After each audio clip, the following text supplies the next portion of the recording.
ওমা, কে এসেছে দেখো। আয় আয়। ওমা, এগুলো কি নিয়ে এসেছিস? বাবা, দেখ দেখ কত এত গাছ এনেছি গাছ! তোর জন্য। কোথায় রাখবি? রাখা তো জায়গা নেই।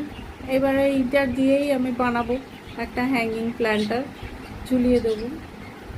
আগে কাগজটা কেটে নিই।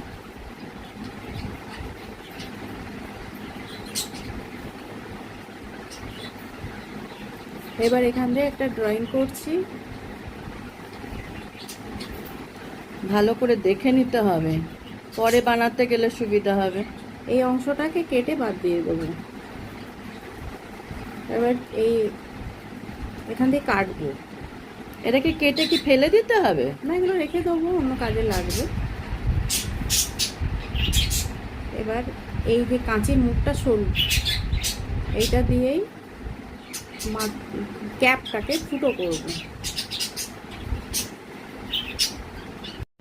এই ছিদ্রটা দিয়ে ওই ডিমের ট্রেগুলো আসে, বাঁধার যেই দড়িগুলো থাকে, তোকে দেখাচ্ছি দাঁড়া। এইগুলো ব্যবহার করব। এগুলো আমি ধুয়ে রাখি, অনেক কাজে লাগে তো। ও হ্যাঁ, তাও তো বটে। এবারে এর মুখটা দেখ, মাথাটা আমি একদম ফাঁক করে কেটে নেবো, পয়েন্টেড। হ্যাঁ, নিয়ে ওর ছিদ্রটার মধ্যে দিয়ে ওটাকে পাস করিয়ে দেবো। কাঁচিটা আমার সরু মুখের তো, ওর মধ্যে দিয়ে পাস হয়ে গেল। এবার ওটাকে একটা গিঁট বেঁধে দেবো। লুক মতো করে দিচ্ছিস তাই না রে হ্যাঁ, দিদি? তাহলে ওটা ঝুলাতে সুবিধা হবে।